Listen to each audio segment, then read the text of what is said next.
bonjour à tous. Aujourd'hui, c'est assez sympa. Donc, le client m'a appelé pour un nid de frelon. Alors, il m'a dit aussi que il avait essayé. D'ailleurs, il va en parler lui-même. Hein, allez-y. Et voilà, j'ai eu besoin de prendre du matériel dans un local que je n'avais pas visité depuis quelques temps. Et puis bon, quand je suis rentré, il n'y avait pas de bruit particulier comme on m'avait signalé que ça pouvait se produire. Et j'ai remarqué qu'il y avait une grosse boule accrochée autour d'une poutre métallique. À ce moment-là, je suis parti, j'ai supposé que c'était un nid de frelon. Alors après l'origine, je ne sais pas. Mais bon, je suis donc allé chercher une bombe aérosol pour voir si je pouvais faire quelque chose.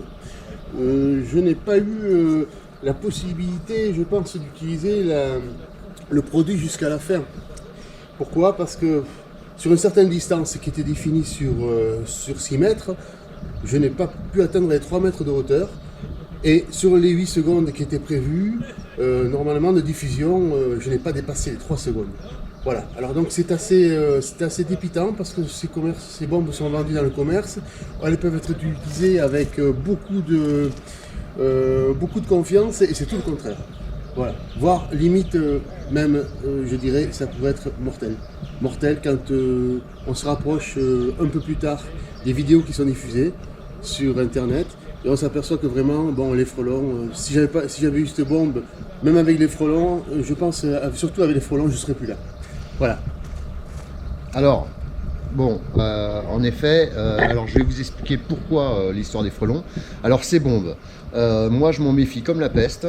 Déjà parce que vous avez pu voir qu'en effet, le monsieur il a dit 8 secondes vendues, mais en fin de compte il en a eu 3. Donc quand vous achetez ce genre de bombes, moi les marques, pour moi c'est du Kif Kif Bourricot, c'est toutes les mêmes, quasiment. Il y a en effet une toute petite autonomie. Alors le mieux c'est quand même de prendre 2 bombes, hein, d'être bien protégé, d'y aller le matin de très bonne heure, pas le soir, le frelon ne dort pas. Hein.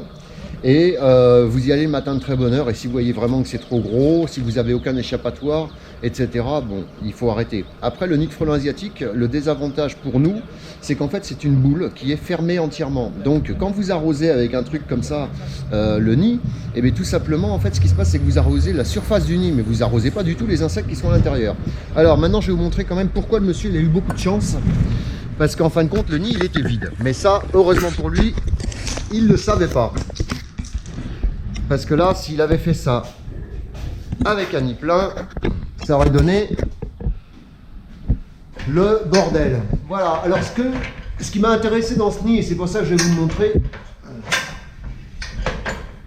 c'est que il y a toujours des opportunistes. Et ça, alors là, bon, on est obligé de sortir ce truc, de toute façon, les roitelets sont nés.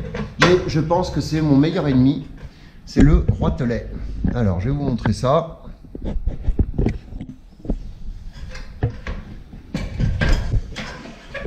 Alors on fait quand même attention parce que des fois il y a des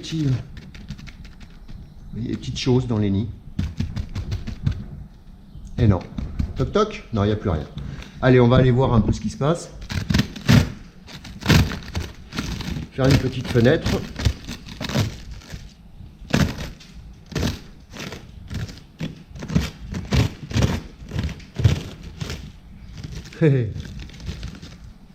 Voilà. Ah, vous voyez, le nid est entièrement vide. Et par contre, le roitelet qui est au fond là-bas, enfin qui était, hein, parce que le nid a été abandonné, c'est un nid d'oiseau. Voilà, c'est assez marrant. On va le laisser là, hein, gentiment, il risque rien.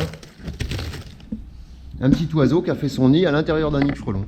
Alors, ce qui est bien, c'est que le roitelet, c'est quand même un prédateur. Ce qui est bien, c'est que le roitelet, c'est quand même un prédateur du frelon asiatique.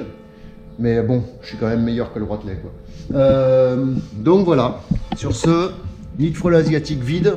Alors, ce qu'il faudrait faire, c'est en fait le laisser, on peut le laisser, il n'y a aucun souci. Par contre, ce qu'il faut, c'est toujours pareil, c'est désinfecter l'endroit où il y a eu le nid.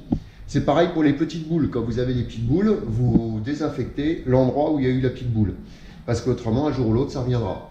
Donc ça peut être vérifié, on peut le laisser, et puis peut-être qu'un jour, comme c'est pas très loin de la maison, peut-être qu'un jour il me dira « Ah, ça y est, c'est revenu, j'en ai un juste à côté. » Voilà, donc le mieux, c'est de désinfecter. Après, pour nous, pour suivre un peu, comme c'est en garde désinfectée, ce serait très intéressant de trouver un nid en pleine activité.